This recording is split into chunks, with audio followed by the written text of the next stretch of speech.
So today's discussion will be around analysis as well. This is the last, part of our analysis. We have already discussed, uh, you know, two lectures. We have, dedicated two sections for analysis. Now this is the last and final section for our analysis part.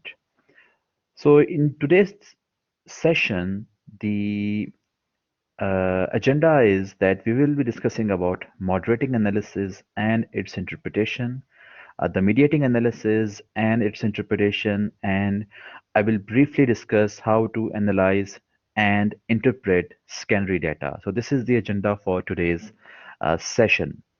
And in our next session, we will be focusing upon research report, how to write the research report, the template of research report, and what to write in each sections, especially in the sections like discussion section, the conclusion section of your research report. So in my next session, we will be discussing upon about your research report, and this is very important because your deadline for research report is fast approaching. So we need to discuss about research report in our next session as well. So for today's session, now we will start discussing the moderating analysis. Let me put the share screen uh, option on. Okay. So now we will be discussing about moderation analysis. So let me check whether it is working. Yeah, because yesterday there was a problem with share screen. Yeah, now it's working. So a typical moderation framework looks like this. So this is the same moderating, a framework which was given for your discussion question activity for Unit 11 and Unit 12. So this is your IV, perceived privacy and security. This is your DV, financial value, and this is your moderating variable, social influence.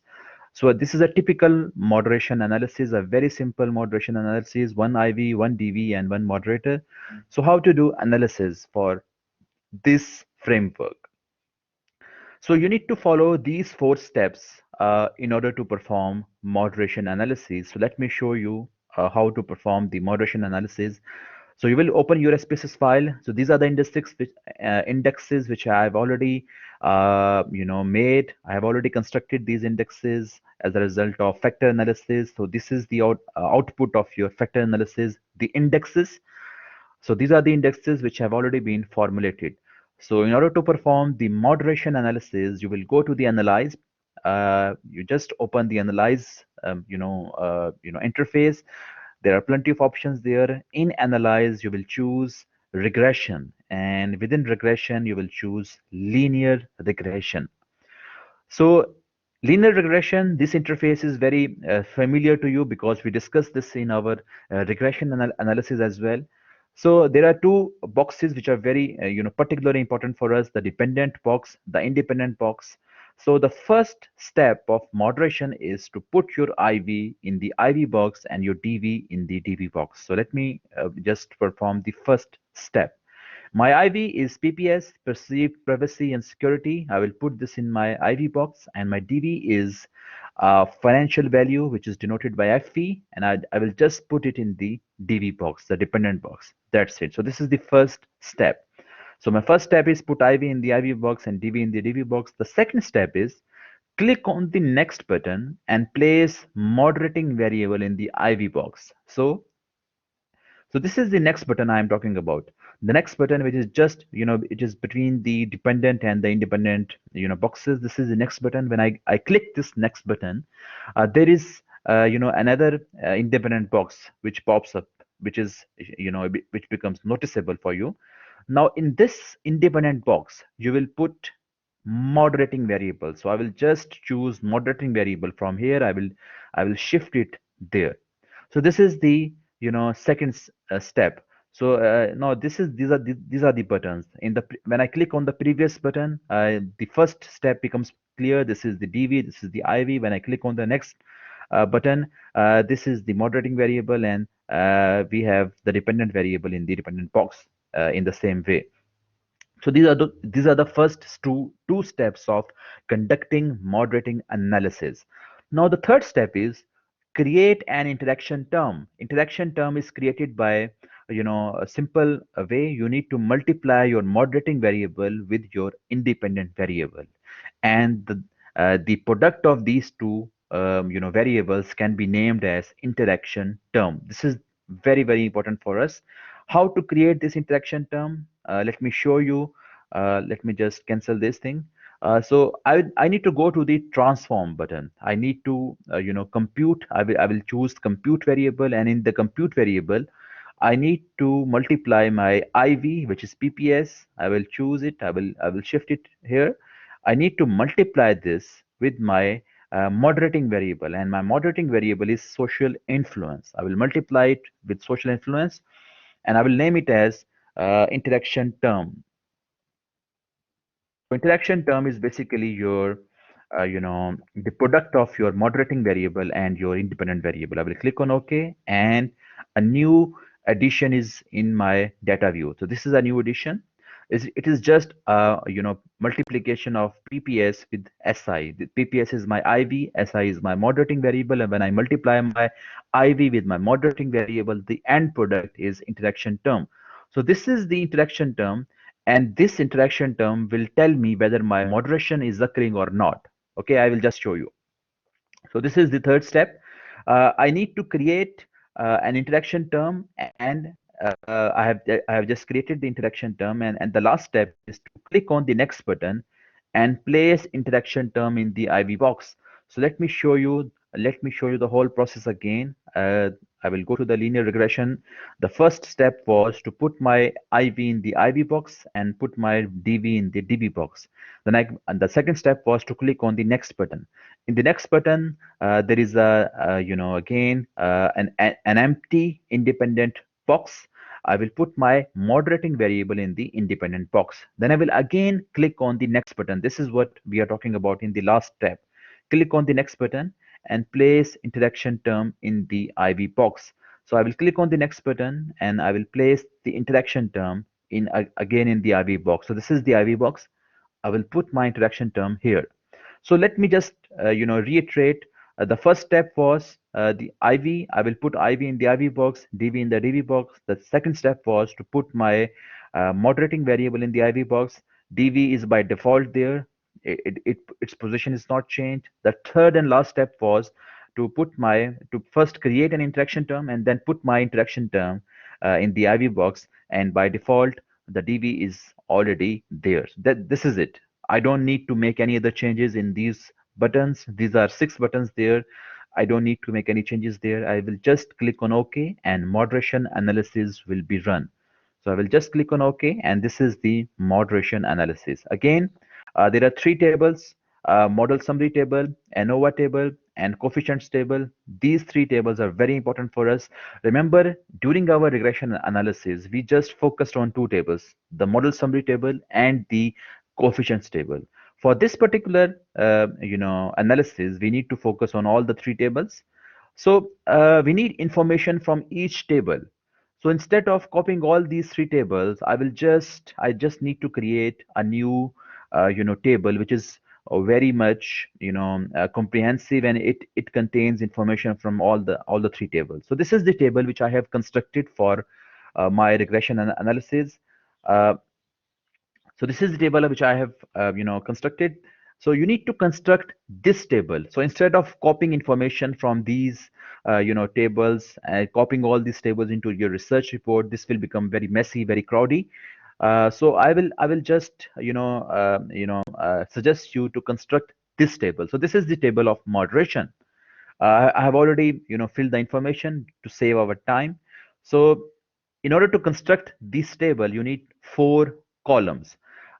These 3 columns, the second, third, and fourth column, they represent the 3 models. We conducted moderation test in 3 steps. So this is the first step, model number 1. The first step was basically, putting IV, finding out the relationship between IV and DV. This was the first test, first step. The second step was to, find out the relationship between moderating variable and the DV, the dependent variable. So this is the second step. The third step was we created an interaction term, and then we find out the relationship of that interaction term with our DV. So these are the three models, and the information of these three models is present in each table. So this is the first, second, and third model in the model summary table, the first, second, and third model in the ANOVA table, the first, second, and third model in the coefficient table. Let me again reiterate you what do we mean by models. Remember, this was our first test, the relationship between IV and DV. So this information is shown here. The relationship between IV, this is your IV PPS, and this is your DV FV. So the first model just contains information about these three uh, you know uh, uh, first relationship, the first model. When we click on next, there is an moderator as well. We in the next step, in the second step, we shifted our moderator to the independent box. So in the second model, in addition to your IV, there is an addition of moderating variable as well. So we have added moderating variable in the second model as well. When we click on the next, we added interaction term. So in the third step, in addition to your IV, in addition to your moderating variable, there is an addition of interaction term as well. So these are the three steps. These are the three models which your moderation analysis has furnished for you, has generated for you. So in the first model, only IV and DV was there. In the second model, in addition to IV, there was a moderator. In the third model, in addition to IV and moderator, there was an interaction term as well. So that is why there are three models in all the three relevant tables.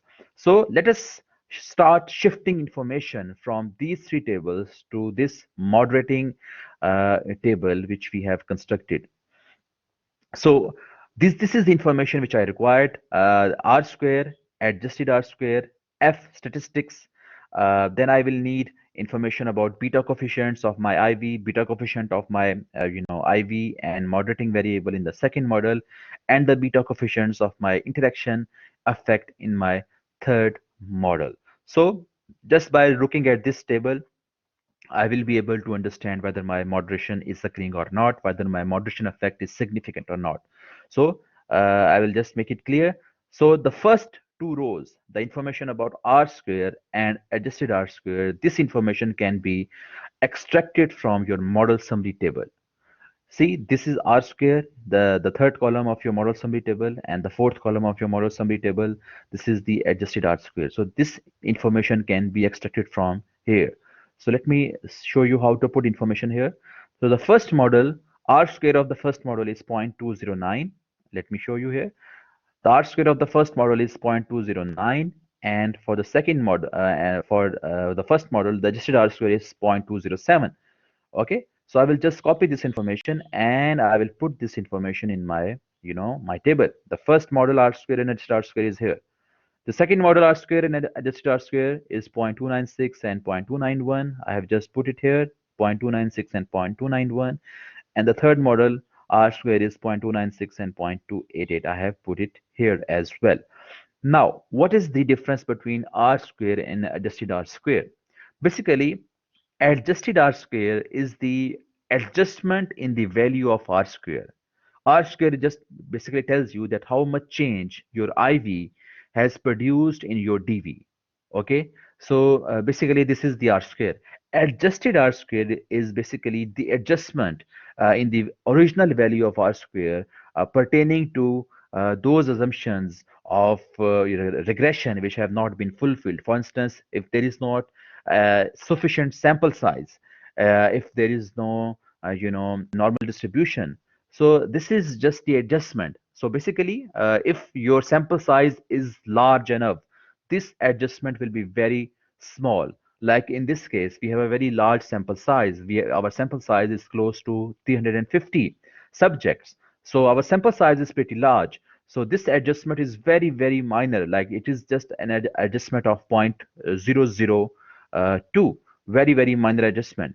So in case our variables are increasing. See, in the second model, we have two variables.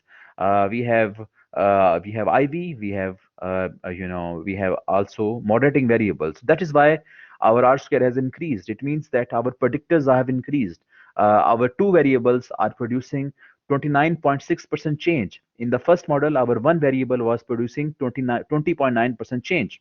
In the second model, our two variables are producing 29.6% change. But because there are two variables, so therefore that adjustment is slightly large as compared to the first model. In the third model, we have three variables: the IV, as well as the moderating variable, as well as the interaction term. So we have three variables. That is why our adjustment is even large in the third framework, in the third model. So we will just copy this information and we will place this information in our this table. So the first two rows of this table, we need to extract information from our model summary table. Okay. The third row of this table, F statistic. So basically, F statistic tells you about your model fitness. How good is your model? The higher the value of F statistic, the better your model is, basically. But you see that the F statistic is, first of all, where to get the information about F statistic. The information about F statistic can be extracted from your ANOVA table. Okay. So here you see the first model statistic is presented here. The second model's statistic is here. The third model's F value is here. So you just need to copy this information and place it in your, table here. But what does this value indicate? The value is decreasing. Why? The value is decreasing in each model because the number of predictors, the number of predictors to predict the value of your dependent variable is increasing. Like in the first model, you had only one predictor, one IV. In the second model, you have IV as well as moderator, social influence. In the third model, you have IV as well as moderator, as well as interaction term, the product of IV and moderating variable. So basically, that is why when number of predictors are increased, the F statistic has dramatically decreased, because it is showing that the model fitness was greater when you were predicting the value of dependent variable with your one IV. But because the corresponding increase in R square is not that much, because when you use two variables, the increase the R square value is 29.6%. When you use one variable, the R square value is 20.9%, or 21%. But when you use three variables, the R square value is same as as the second model. So it means that addition of the third variable, the interaction effect, does not make massive changes, does not increase the R square value. When it does not increase the R square value, or in fact, in the adjusted R square, it is showing there is a decrease in the R square value from 29.1% to 28.8%. So just by looking at this value, I can say that moderation is not occurring, but I'm not sure at the moment. Just on the basis of these two values, I can say that the moderation is not occurring because the value is decreasing, the R square value is decreasing. So it means that interaction effect is not making a very significant change in my dependent variable, but I'm not sure at the moment because I need to check other values as well. So I was just telling you that the statistic, how does it work and where to get the information about F statistic. The information about F statistic can be gathered from your ANOVA table, and because all the three models, they are significant, the value is lesser than 0.05, you need to show this in your table as well, that the value of F statistic is 71.786, but it is significant, so it is meaningful. It is again significant in the second model, it is again significant in the third model. So although the value of F statistic has decreased, but it is lesser than 0.05, so it is still significant, it is still meaningful to us. So the first three rows of your table, you need to get information from your model summary table and your ANOVA table. So I've still not interpreted my moderation analysis, but I am just able to make a guess that based on these values, based on the values of r square, there is no change in the r square values, or there is a very little change, or actually there is decrease in my adjusted r square. I can safely assume that I think so my moderation is not occurring, but I need to be sure about this. And how can I be sure? I need to look at my coefficient table. So this is a very, very important table. So this table will actually tell me whether my moderation is occurring or not. So one way to look at this table is that I just need to copy this table, and I will show you that which variables are very important in this particular table. Yeah, let me show you here. When you look at this table, the coefficient table, uh, the values which I have highlighted in I have colored in yellow and green and basically in blue. These values are very important, and you need to copy these values to your table. So uh, my independent variable in the first model, what is the value of my independent variable, perceived privacy and security? I will go to my coefficient table, and I will go to my coefficient table, and I will look at my first model. The first model is right here. In the first model, I will look at the standardized coefficient beta value for my IV, and I will also look at whether this value is significant or not, because I need to transfer this information to my moderating table. So I will just I just see that the value of my standardized coefficient beta is 0.458. I will write 0.458 in front of my IV in under the model number one, and because this value is significant, I will also write in my bracket that this value is lesser than 0.05. So this is significant. Good. So in my second model, I will go to my second model in the coefficient table. Uh, the second table in my coefficient, the second model in my coefficient is denoted by 2 here. So I need to be very careful here that this is the second, model. Here there are two values. Again, IV is, calculated. Again, there is a new entry. Moderator is calculated. So I need to take into consideration their two, the values of their beta coefficients, 0.337. It is significant. Then I need to incorporate these values in my model 2 column, and my my IV and my moderating variable. I need to put the values corresponding to these variables. So the my IV value in the model number 2 is 0.337, and my moderating variable in my model number 2 is 0.318. So I got this information from here, and these values are lesser than 0.05. So I need to put this information here. In my last row, I need to put my interaction effect, and this value will actually tell me whether moderation is occurring or not. So this is the most important value in the entire table. Okay, so just by looking at this value, I can, I can just categorically tell whether moderation is occurring or not. If this value, interaction effect, the product of your IV was perceived privacy and security, and your moderating variable was social influence. Your product of IV and moderating variable, if this value is significant, if it is lesser than 0.05, then it means that there is some sort of moderation occurring. If this value is not lesser than 0.05, then you can categorically state that there is no moderation occurring. So where to find this value in the coefficient table? The last value, which you have named as interaction term. This is the value which you have named as interaction term. Just look at this beta coefficient. It is 0.116, and look at its significant. It is unfortunately not significant because its value is greater than 0.05. So now I know why there was no, increase in my R square, or why was there no significant increase in my R square from my model number 2 to model number 3? Why my adjusted R square actually decreased from my model number 2 to model number 3? So now I know the reason why there was no, basically it is same. Why there was no increase, why there was no significant increase in R square from my model number 2 to model number 3. So now I know the reason why, because my interaction effect is non-significant. So if my interaction effect were significant, this value would have also shown significant increase from my model number 2 to model number 3.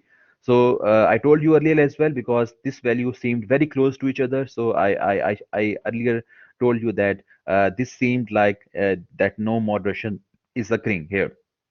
So it is just confirmed in my interaction effect value. My interaction effect is not significant.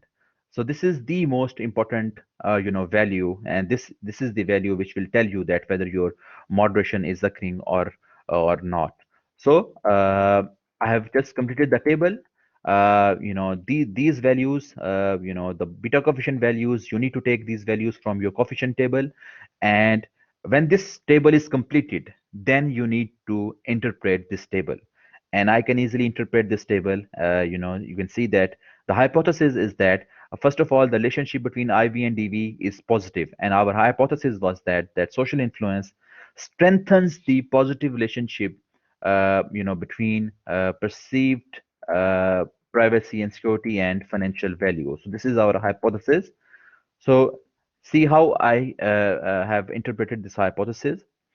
So a hierarchical moderation analysis was run. So this is a hierarchical moderation analysis because this is an analysis which is run in three steps. It is a three-step analysis, so that is why it is called as a hierarchical moderation analysis.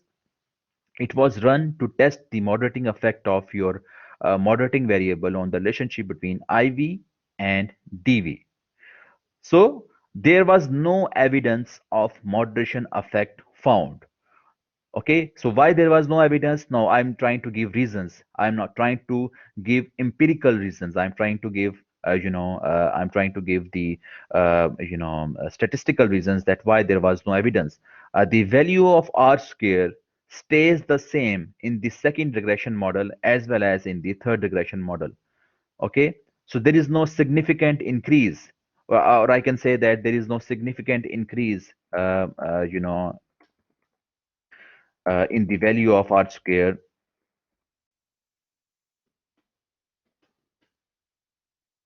There is no significant increase in the value of R square from model number 2 to model 3, which shows no moderation is occurring.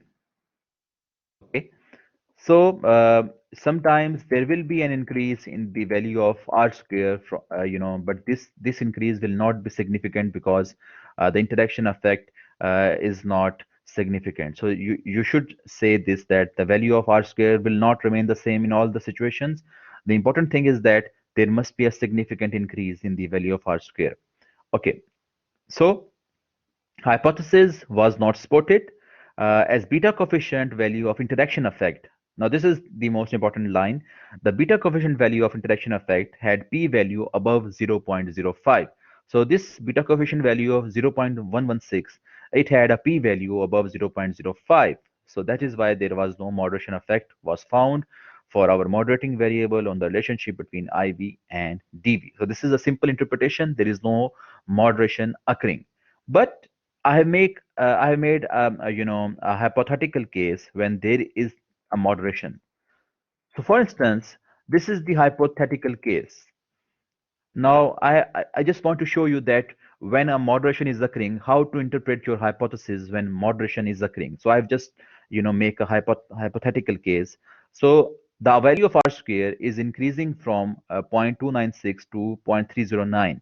So I don't see that this variable is a significant increase. This is a very little increase. Okay, this is not a very large increase. But whether this increase is significant or not, I need to see the interaction effect, whether interaction effect is significant or not. So my interaction effect seems significant because in this particular table, I have just made some changes. My interaction effect is significant. Okay, how to interpret this particular table? A hierarchical moderation analysis was run to test the moderating effect of our moderating variable on the relationship between IV and DV. There was a significant evidence of moderation effect found.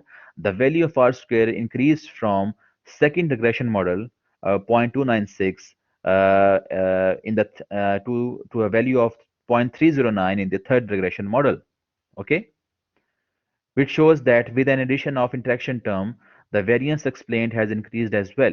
So what has changed in the model number 2 and model number 3? In the model number 3, we have basically included an interaction term. Okay, so the difference between model 2 and model 3 is that in model 2, we have an IV and a moderating variable, but in model 3, we have an IV and moderating variable plus an interaction term. So with an addition of interaction term, there is an increase in the R square value.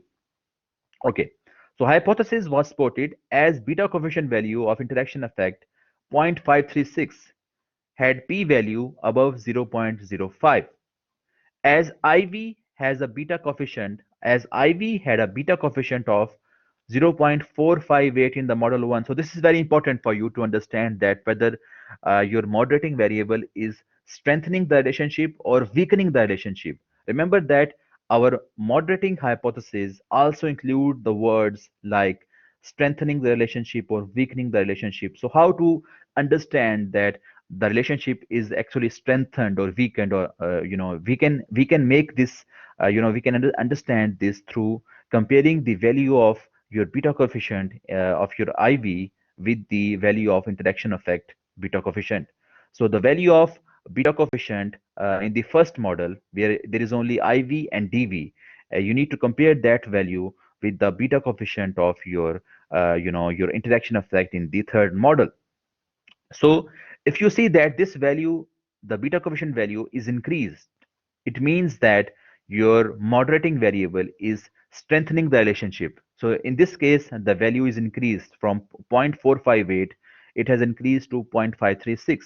But if this value is decreased from 0.458 to, let's say, 0.336, and it is still significant, so it means that the moderating variable is not strengthening the relationship, it is basically weakening the relationship. So this is very important.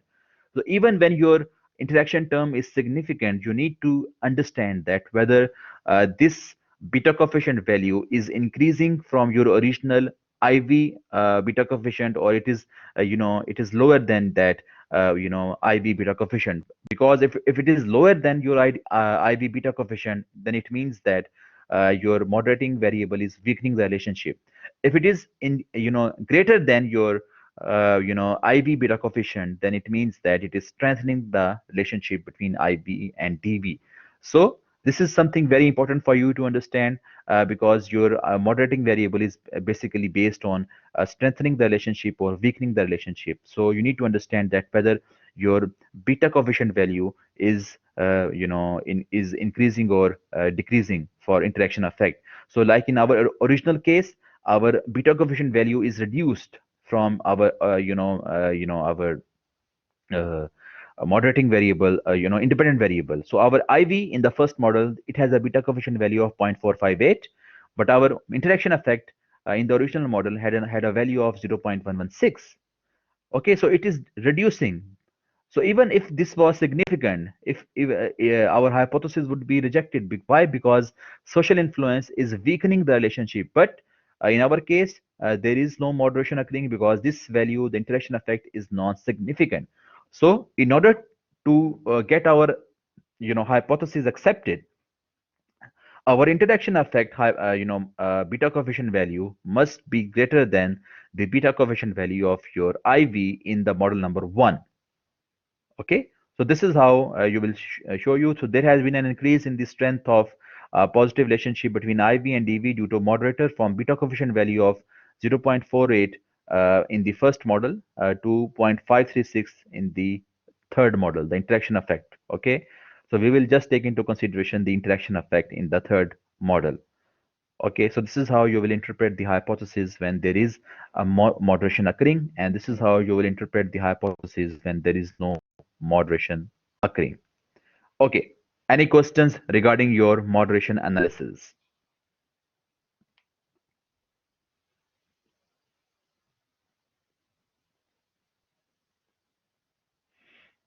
Anything which is not clear?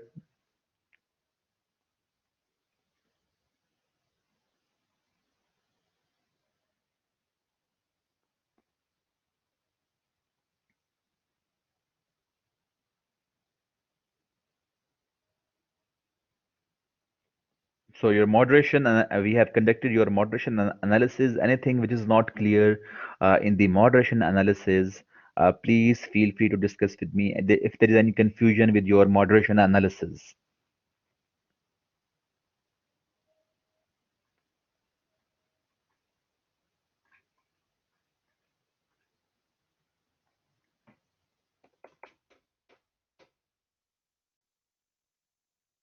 Okay, so I will continue with the mediation analysis. The mediation analysis, our relationship looks like this. This is a typical mediation analysis. This is your IV, this is your DV, financial value, and we have just for the sake of understanding, make social influence as our mediating variable. So SPSS originally do not run mediation analysis. So we need to incorporate additional features in SPSS. For instance, you need to go to this website. I have explained in detail how to, install this feature. You can just go to the, website, process macro website. You will just open this website. This is this is the feature you need to download. So you just go to the download and download a process macro. Okay, so you will download process macro, and you can also show you the see there is a video here which basically tells you that how to download process macro, and you can download process macro from this particular button in the your this website. This is the download button. When you download it, it is downloaded in the form of this zip form. So you just need to extract these files. So extract the files and extract the files to some location, and then you open your SPSS. When you open your SPSS, go to extensions, utilities, install custom dialog, and in that option, install custom dialog, open process version 3.5 for SPSS, and do this particular step. Let me show you how to do this step, how to do step number 3 and 4. So you open your SPSS, there you go to the extensions. In the extensions, you go to the utilities. In the utilities, you go to the install custom dialog. In the install custom dialog, you click this open, and in the okay, you click this open, and then you find where you have basically downloaded or extracted the files of your process macro. So I have downloaded it here. I will just open it, and here I will choose SPSS version, not SAS version. I will choose SPSS version. I will click it open, SPSS version, and I will again click it open, custom dialog builder file, and I will choose this file, process.spd. So I need to choose this file, and I will I will open it. So basically, this will install my this particular function in my software. So when I go to the analyze, I go to the regression, there is this particular addition here, process macro. So at the moment, you will not have this particular function in your SPSS versions. You need to install this version following these steps, which I just show you. These are the steps which you need to perform. So how to perform mediation analysis? So after you have installed your mediation software mediation feature in your SPSS version, you need to perform the mediation analysis. It is very easy. It is not difficult. So if your mediating framework is like this, this is a typical mediating framework. There is a direct relationship, okay, which is indicated by this arrow, and there is an indirect relationship which is indicated by these two arrows. So when you have this kind of typical mediation occurring in your theoretical framework, you can simply go to your analyze. Again, choose regression, and in regression, click on the newly added feature, which is named by process version 3.5 by Andrew Hayes. Andrew Hayes is the original developer who developed this macro for you. So we call this macro, this feature. We open this, and this is the interface. So this is not a typical SPSS interface, because there are various boxes here, 1 2 3 4 5 6. So there are 6 boxes here, and but we are more interested in the three these three boxes, the first, second, and third. We are more interested in the first three boxes.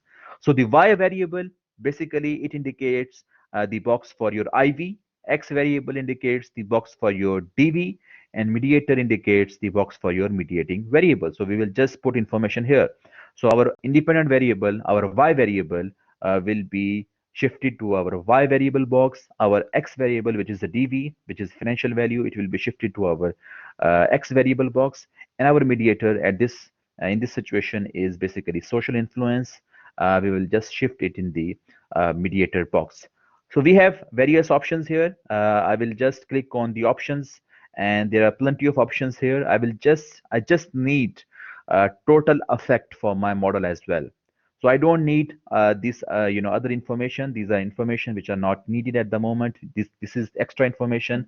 I don't need this kind of information for my analysis. So I will just need just need to check this third option, total effect model. So I need to see the total effect model as well. Okay, so after this, I need to change my model number as well. Why? Because that total effect model was for these models 4, 6, 80, 81, 82. So basically, for this kind of analysis, when you have a mediator as well as your mediator has, your IV has a direct relationship with your DV, or even if this there is no direct relationship with your DV, you have a simple, you have a full mediation. So when you have a full mediation or partial mediation, you will choose this model number 4 as well. So because we are specifying this is the model number 4, so we need to make this change as well. So we need to make two changes.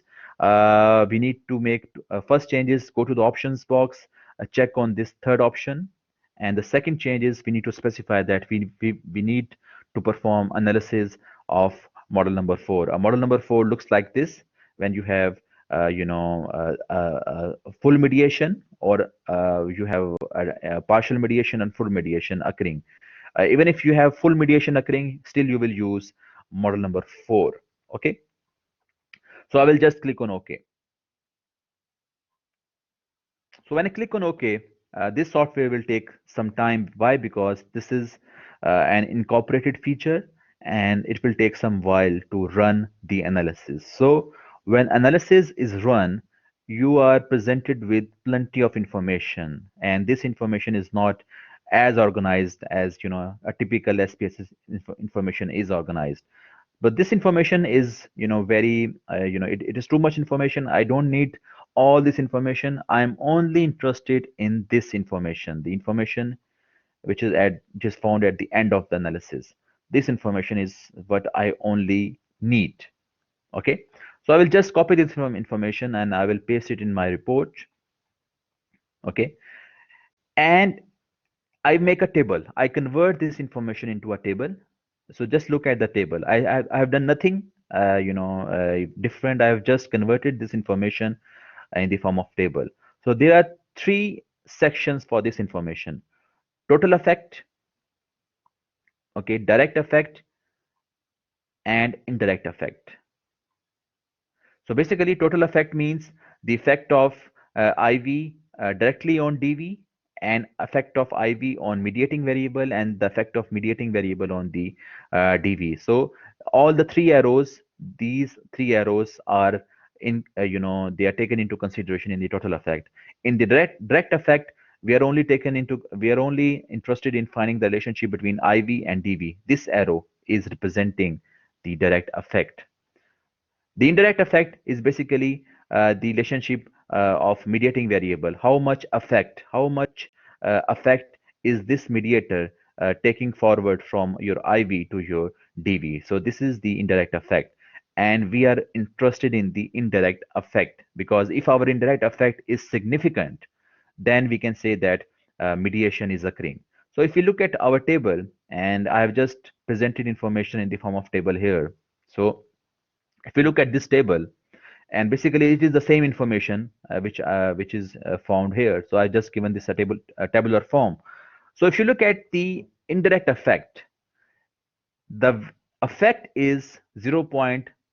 0.0940, or in other words, it is 9.4%. So it means that my mediating variable is taking forward 9.4% effect of my IV to my DV.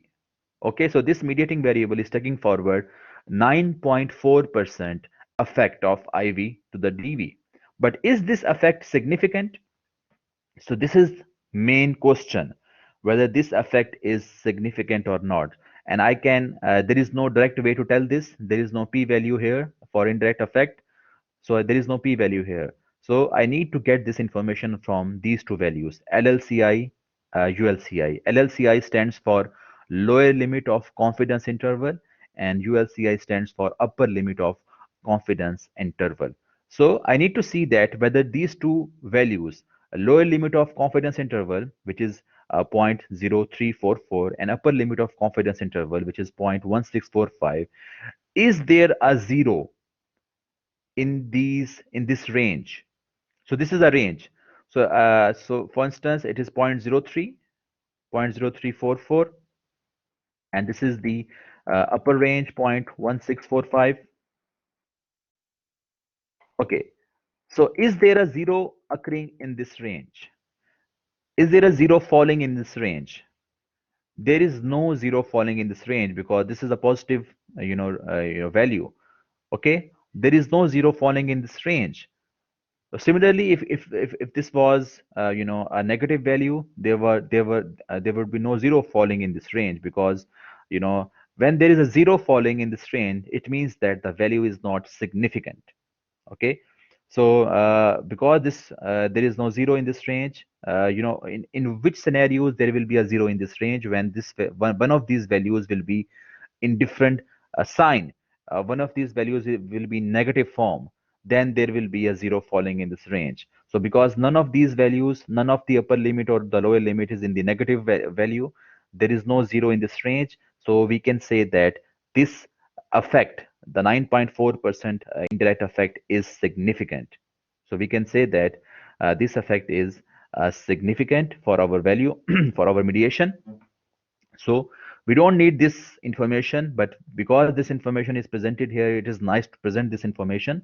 It is nice to present that there is a direct effect as well.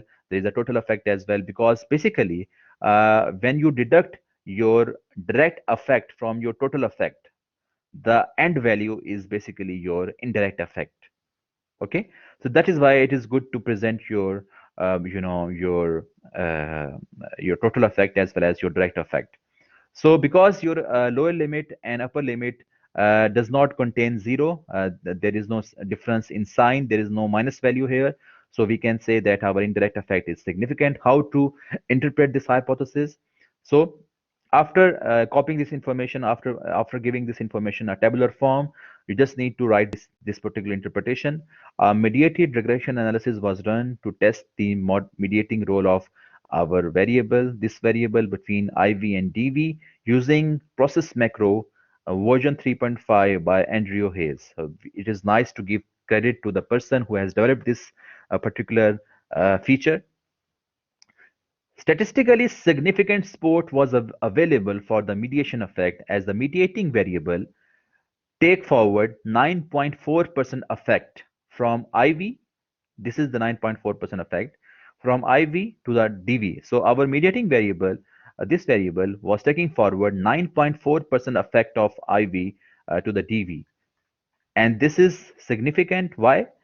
Uh, this indirect effect or mediation effect is significant as zero does not fall within the interval range between lower limit of confidence interval LLCI and upper limit of confidence interval ULCI. So our LLCI is 0.033 and upper ULCI is 0.1645, and because zero does not fall, this is the significant mediation effect. So therefore, our mediating variable is mediating the relationship between our IV and DV, so our hypothesis is accepted. So this is how you will perform your mediating analysis, and you just need this information, the last part of your information from your mediating analysis. Okay. Any questions so far regarding your mediation analysis? Anything which is not clear? So we have performed two analyses, moderating analysis and mediating analysis. Anything which is not clear, any ambiguity regarding these two analyses? Anything which is not clear?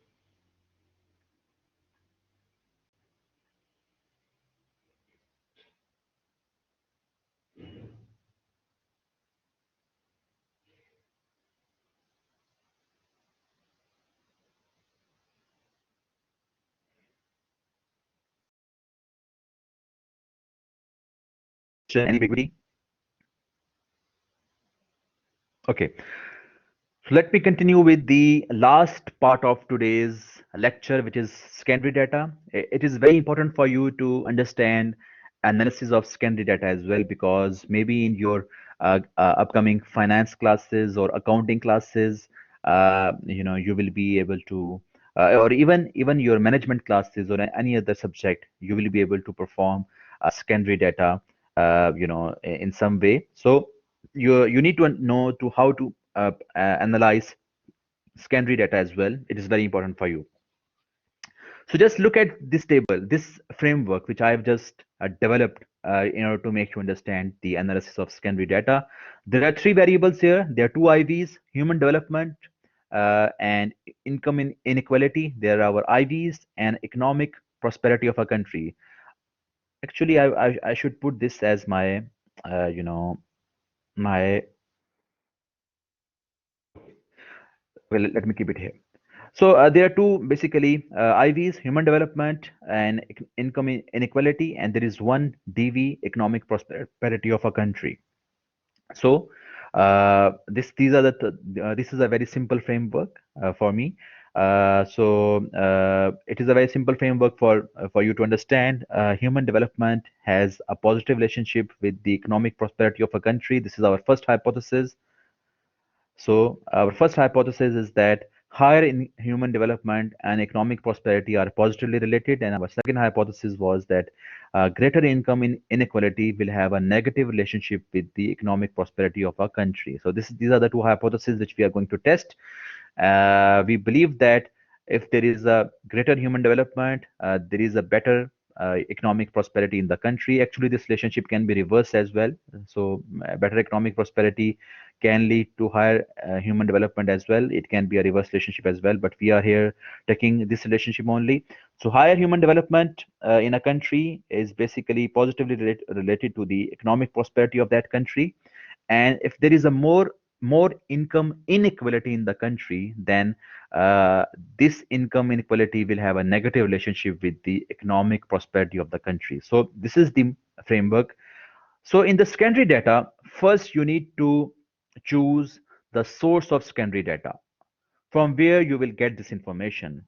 Now, this is a very common, information. This is information which is very easily available to you as a researcher. So I can easily find this information from World Bank 2019 report. So World Bank 2019 report can have this information about human development, income inequality, and economic prosperity of a country. So which variables or which research instruments am I using to measure these variables? So basically, human development is being measured by Human Development Index. It is a very popular index to show how much the standard of living is in the country.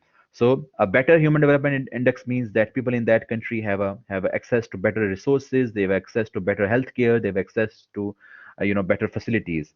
So human development index will be used to measure the human development in a country. Income inequality.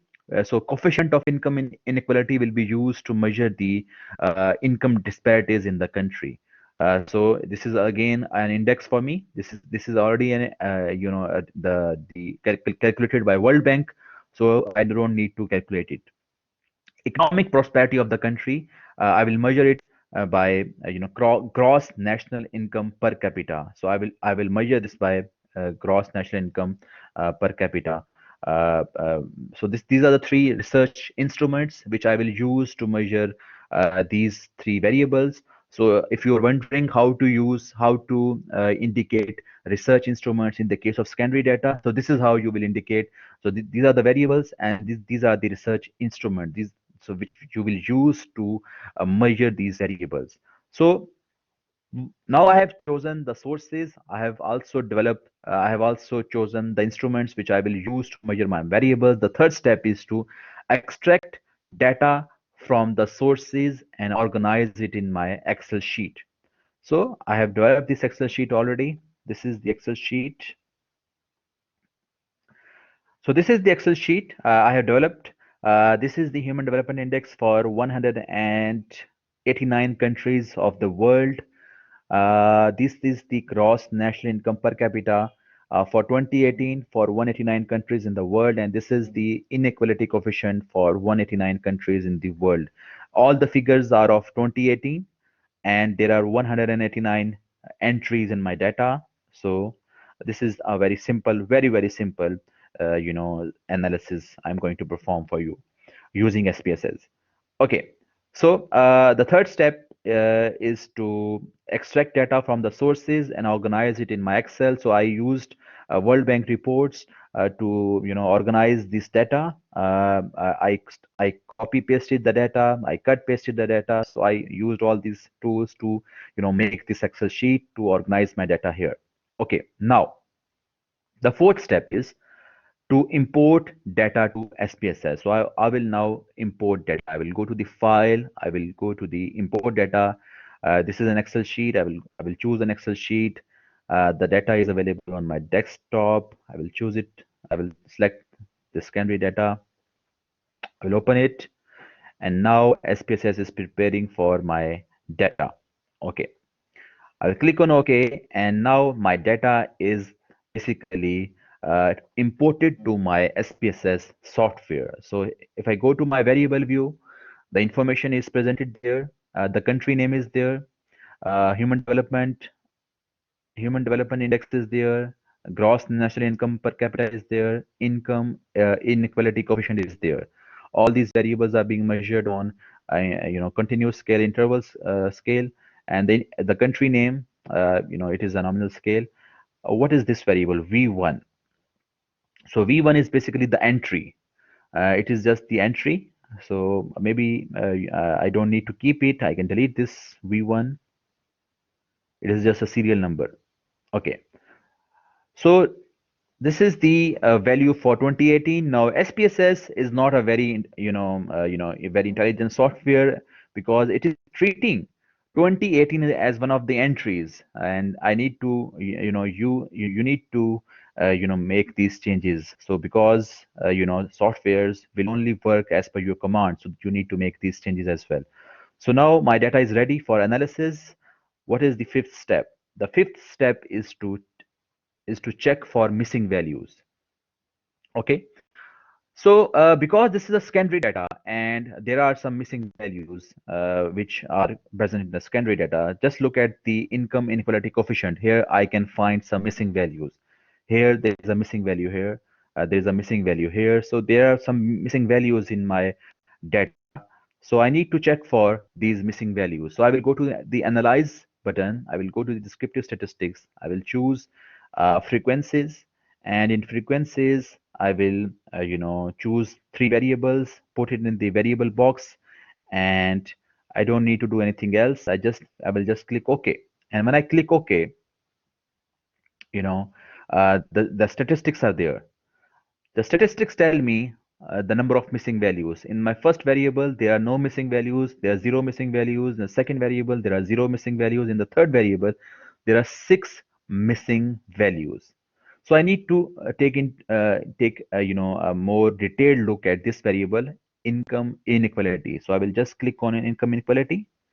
So I need to see the percentage of missing, because the rule of thumb is that if your missing values are more than 5%, you need to make some changes.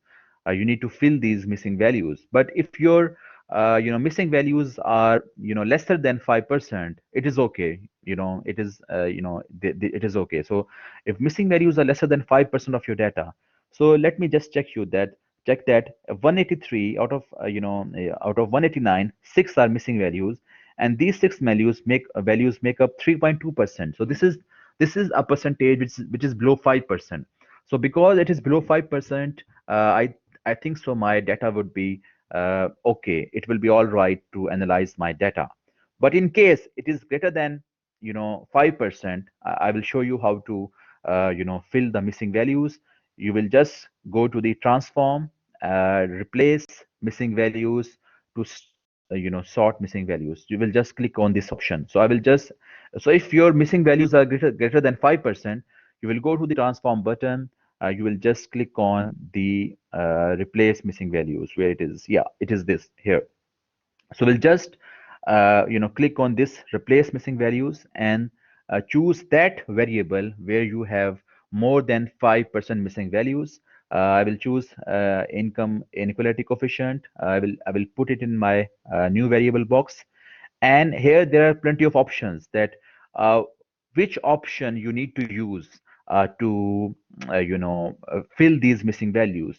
So mostly series mean is used. The mean of whole variable is taken, and then the missing value is filled by that mean. Okay, the average. So there are also other methods, but the most common method is series mean. I will just choose series mean. I will click on OK, and when I click on OK, you will see that, let me close it down. This is another file. Yeah, this is the file. So this is the a new variable is created by software. This is named as inequality coefficient 1. So here the missing values are replaced by the mean of the whole variable. So let us see that this is the missing value, and they have replaced missing value with the value of 14. Again, this is the missing value for plow. The country name is plow. They have replaced the missing value with the value of 14.43. Again, this is a missing value for Dominica. They have replaced it with 14.43. So 14.43 is basically the series mean, the mean of whole variable. But I find that it is not necessary because my missing values are lesser than 5%. So I don't need this, missing values, filled variable. So I will be okay. My analysis will be okay with missing values as well, because the number of missing values, the percentage is lesser than 5%. So it is okay. The next step is check for normality. So I need to check for normality here. I think we have discussed the normality test. I will go to the descriptives. In descriptives, I will click on all my three variables. I will go to the options and I will uncheck minimum and maximum, and I will check on kurtosis and skewness. These are the two measures of normality. I will click on continue, click on OK, click on descriptive statistics table, and I will check on all the three variables. So HDI is basically for my normality test, the skewness value must be between -2 and +2, and kurtosis value must be between -7 and +7. So if you see that my human development index value, the skewness value is between -2 and +2, and kurtosis is between that stipulated range as well. Same goes for gross national income, and same goes for income inequality coefficient as well. But remember that this particular value, gross national income, it has high kurtosis, and it has a high skewness as well as compared to the other two variables. So it means that this particular variable is more skewed, is relatively more skewed, although it is within the range, it is within the acceptable range, but it is more skewed. So I just look at the mean. The mean of HDI is 0.71, but the mean of gross national income is 18,400 something, and mean of inequality is 14.43. It is the series mean which was used to fill the missing values. It is the same value. So it means that my the second variable, the gross national income, which is also the dependent variable of my study, this is highly skewed, so I can basically transform it. So this is the seventh step. So if data is skewed, use log to transform that data. It is not log natural, it is log 10. I should use log 10 to transform data.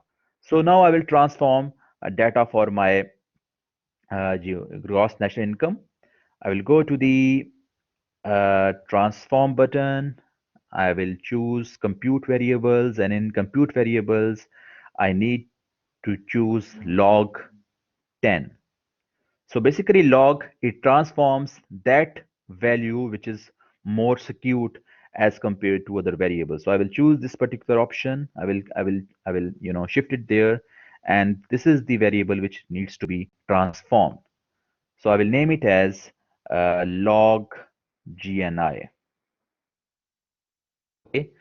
So just you will just see that how this variable is transformed. I will click on OK, and when I click on OK, there is a new variable here, log GNI. So just compare these two values. So gross national income and log GNI.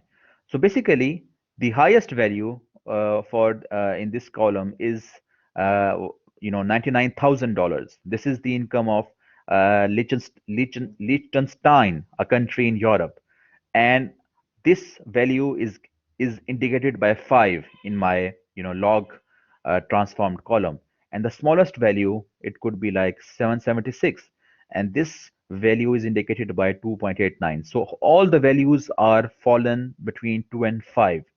So it means that my now values are more within the acceptable range. So I will again, if I again calculate the my um normality test, you will see that the normality is very, very much within the range. So the normality for my transformed variable is very normal now. See, it is not skewed now.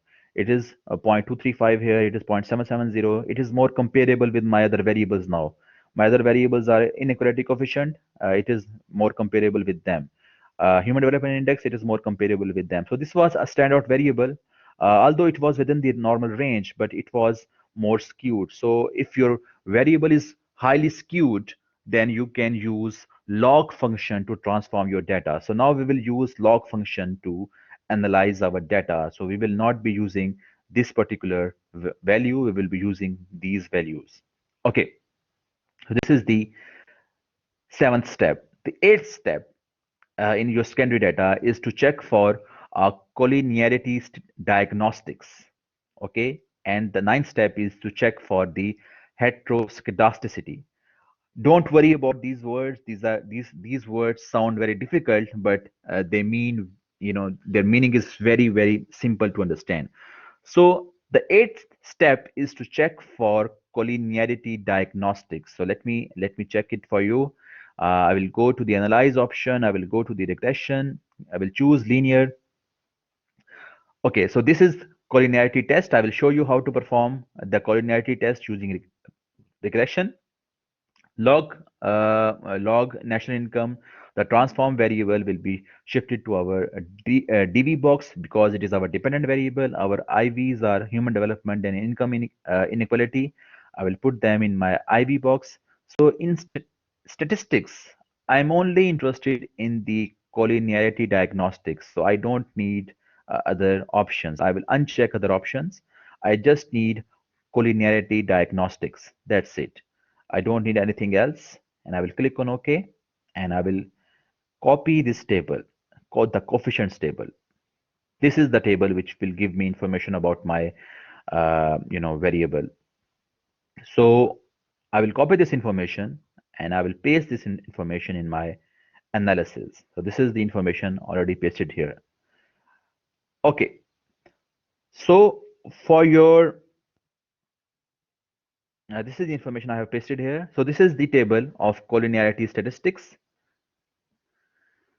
So you just need to check two values, tolerance and VIF. The value of VIF shall be smaller than 10 and the value of tolerance shall be smaller than 1. If this value is greater than 10 for any of the variable, then it shows that uh, your data has a collinearity issue. What is collinearity? Collinearity means that your independent variables are highly correlated with each other. They are so much correlated with each other that they are measuring the same thing. So they are not basically two independent variables, they are one variable. So this is what you need to measure in your in your secondary data about the collinearity statistics. So it is very easy to calculate the collinearity statistics. You just go to the regression analysis. In the regression analysis, you will just uncheck all other boxes and check on the collinearity diagnostics box, run the analysis, and see the output. In the output, you just check the coefficient table and see for both the independent variables. HDI is your IV, income inequality is also your IV. For both the IVs, your variation inflation factor, VIF, stands for variation inflation factor. It must be lesser than 10, and your tolerance, it must be lesser than 1. If these two conditions are fulfilled, then it means that your independent variables are not highly correlated with each other. Your independent variables are different, and this is something which is very important to establish in the beginning of your analysis. Step number 9, this is the last step before you run your analysis. Check for heteroscedasticity. Okay, it is a difficult word. The meaning of this word is that it refers to those circumstances in which the variability of a variable is unequal across the range of values of a predictor. So basically, homogeneity of variance is what we required. So if our assumption of heteroscedasticity is not fulfilled, it means that our data is not homogeneous. The variance in our data is not homogeneous. If variance in our data is not homogeneous, it means that we are not very much confident about our prediction or our estimation. So we need this condition to be fulfilled. We have plenty of tests to perform this analysis, but I will use a Glaser test. A Glaser test for heteroscedasticity can be easily performed in SPSS. So these are the 4 steps to perform the analysis. Okay, so let me show you how to perform this analysis. The first step is to conduct a simple linear regression and click on save and check the unstandardized residuals option. Okay, so I will perform a single linear regression. Let me reset this.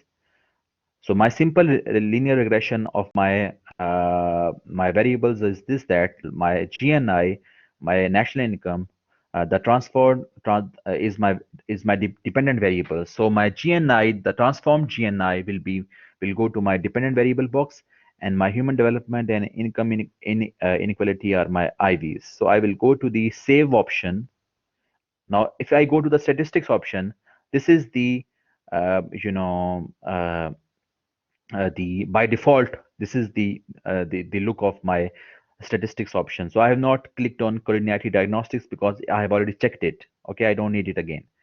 So I will go to the save option and I will check on unstandardized residuals.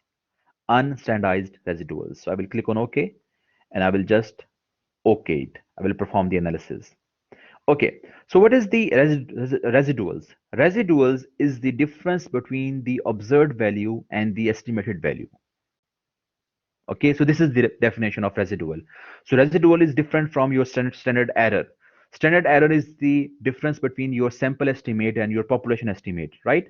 But residual is the difference between the observed value and the estimated value. So we have this residuals. A new a variable is conducted. A residual, it is the difference between your observed value and your estimated value, and this value can be in negative form as well. So but we don't want this in negative form, we want this in absolute form. So in order to convert this into absolute form, I will go to the transform, I will compute variable, I will reset this, I will check, I will choose an option from here which is ABS. ABS basically transforms your variable to an absolute value. It will remove all the negative values from your variable. So I need these ABS of my unstandardized residuals, and I will name it as ABS residuals,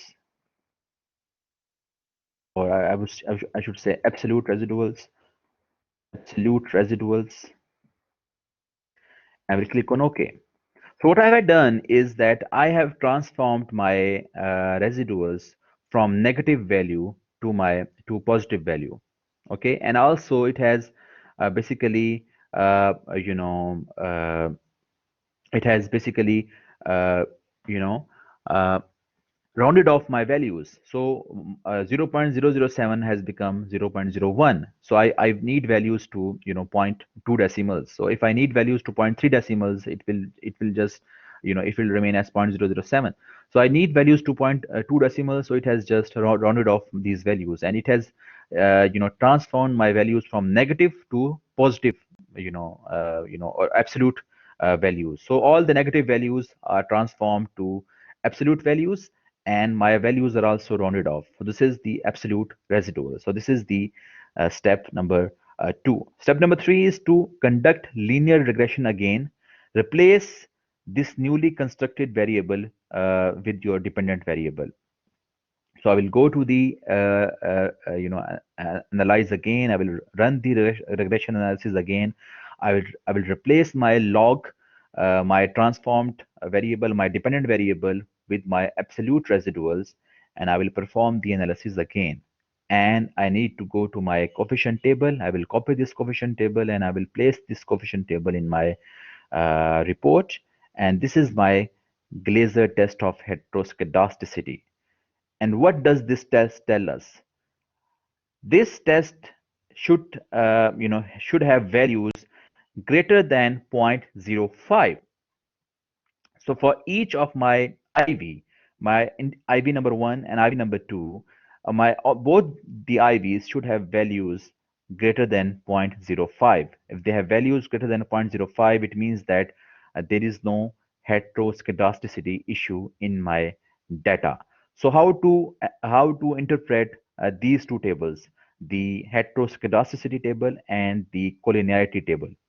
So a test of collinearity diagnostics, let me yeah, a test of collinearity diagnostic indicates that there is no multicollinearity issue in the data.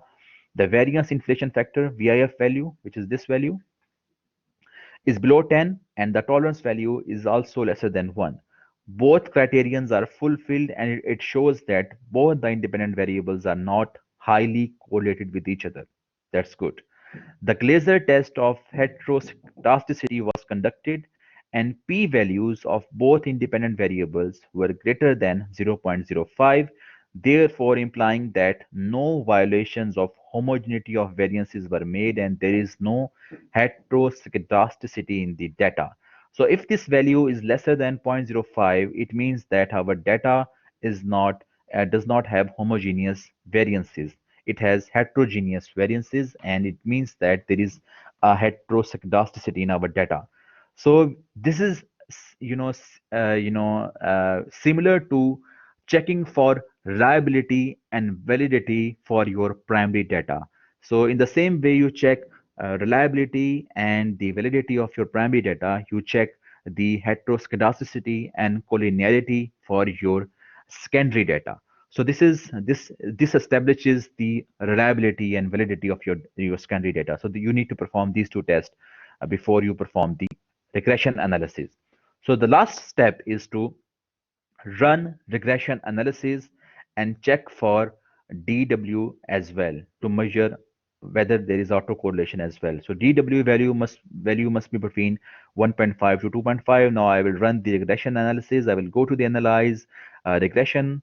I will choose linear. I will reset everything, and then I will perform the regression analysis on my actual variables. My IV are human development index. My IV number two is income inequality. I should perform it separately because there are two different hypotheses. Okay, so my IV is human development index, and my DV is gross national income. Because my gross national income was skewed, I transformed it in the log form. I will use the log form, and I need to choose in the statistics option. I need to choose Durbin-Watson test. Now, this is the test which I need to perform. This test will basically tell me something. I will tell you what does it indicate, what does it stand for, and I will just run the analysis. Okay. So again, I need to copy these two tables, model summary table and the coefficients table. The model summary table and the coefficient table needs to be copied, and I will place them in my analysis. Okay. So my hypothesis was that higher in human development and economic prosperity are positively related. So I have put my two tables here. So the hypothesis was accepted. Why? Because p-value was significant. The p-value is taken from your coefficient table. The p-value is significant, and your standardized beta coefficient is 0.950. Uh, p-value was significant at p is lesser than 0.005. The t statistics is very, very strong, 41.615. It is not negative, it is positive. The R square value is 9.03. This value is taken from model summary table, which shows that Human Development Index explains 90.3% variation in the dependent variable economic prosperity. So they are so much strongly related to each other. The value of beta coefficient is 0.950.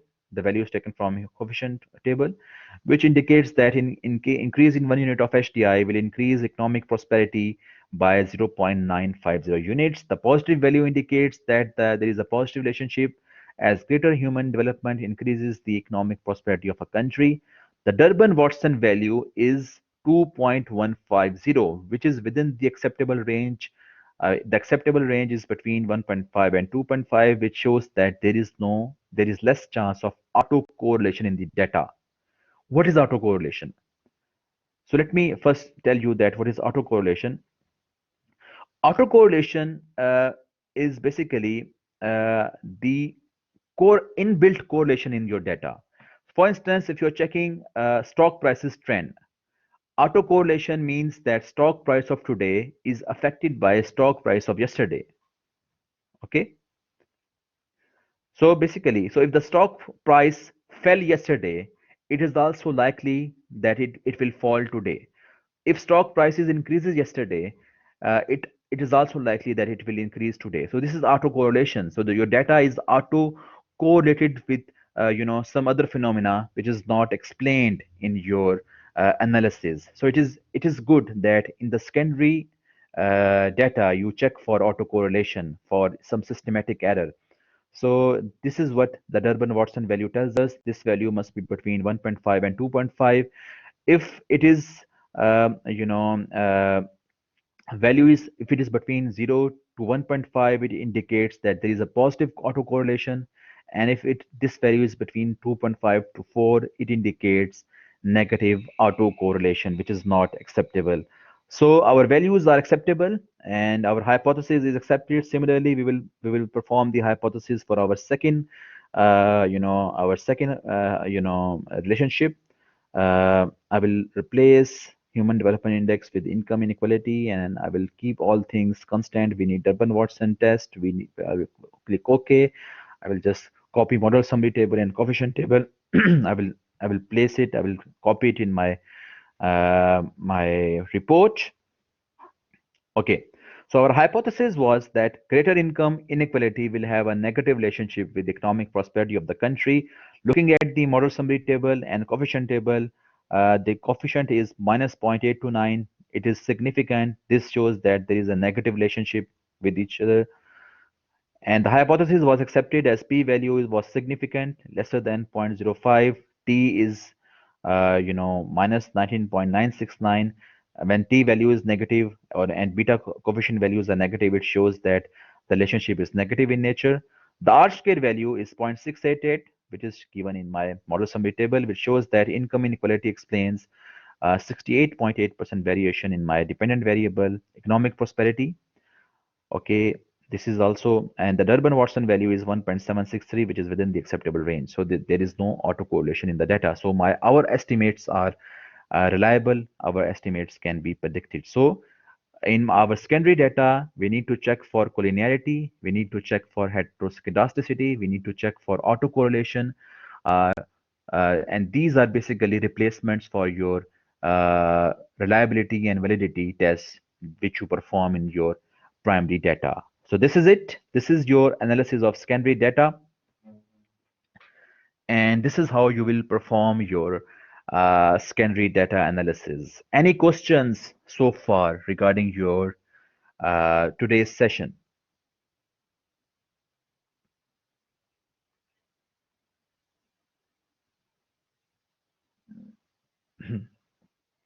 So any question?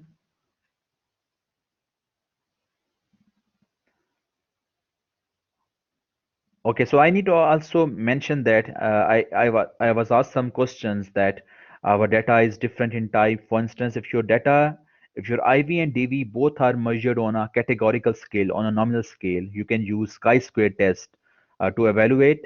It is given under a descriptive test by the name of crosstab. You can just go there, analyze descriptive that this is called crosstabs. You can perform the analysis there if your IV and DV both are categorical variables, nominal scale, measured on nominal scale. This is the video which can guide you to perform chi-square test. If your IV is measured on an interval scale and your DV is measured on a nominal scale, then you can use multinomial regression. It is given under regression test in SPSS. It is given under here multinomial logistic regression. You can perform this regression if your IV and DV is measured on different scale. If your IV is measured on an interval scale and DV is measured on a nominal scale. If your IV is measured on an interval scale and DV is measured on an ordinal scale, if there is a ranking in DV, then you can use ordinal regression. It is given under regression test in SPSS as well. Go to the analyze regression. This is the ordinal regression. You can perform ordinal regression here as well. So this is it. I think we have completed. We have touched upon the main tests in our analysis. We have performed our analysis. All the mediation, moderation, and secondary data has been analyzed in today's session. I hope so that if there is any query, you can tell me now. If anything is not clear, let me stop sharing the screen.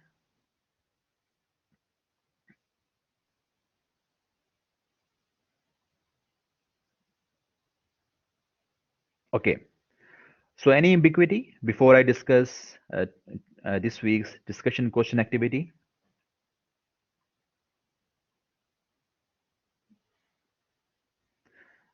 Any ambiguity regarding today's session? Anything which is not clear?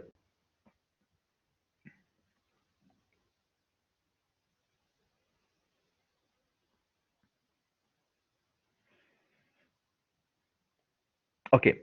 So this week's TQ activity is basically very simple. You need to answer these three questions. So what do you think is the main result, finding, knowledge creation of your study? So you need to categorically tell us that what is the main finding of your study. What did your research contribute to the existing streams of knowledge? Why do you think it is important and how it is different from the results of other studies in your field? So you need to write a brief, a paragraph. You need to, mention that how your study is different from other studies and what new knowledge you have added. You need to answer these 2 points in your this week's TQ activity. Thirdly, you need to compare your main contributions to the contribution of research projects of 3 other students and evaluate whether their contribution was sufficient or not. So you need to evaluate whether their contribution was significant, whether their contribution is sufficient or not. So this is this week's DQ activity. So you will get to know that what is your contribution in your in research project and what is the contribution of your colleagues in their respective research projects. So deadline is 4th December for initial response and 6th December for your evaluations. And again, I will discuss about your final research report. The deadline is 15th December. I have actually this deadline may be changed because it is dependent upon the submission of your final grade. So for instance, if your final grade needs to be submitted by 25 December, I will not change this deadline because I need to have 10 days to read your reports. But if the final grade deadline is like 30th December, then I will relax this deadline. So it is all dependent upon the submission of your grades deadline given to us by your university, by administration. So it is dependent upon them. So in our next lecture, we will discuss in detail about the format of your research report and how to write your research report, different sections of your research report. So the next session is very important. Any question about today's session? Anything which is not clear?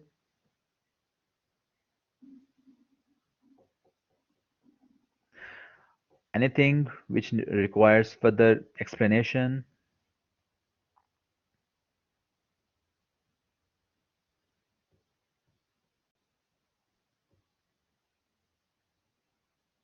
Okay. Okay, thanks for your time. Thanks for your patience. Thanks for listening.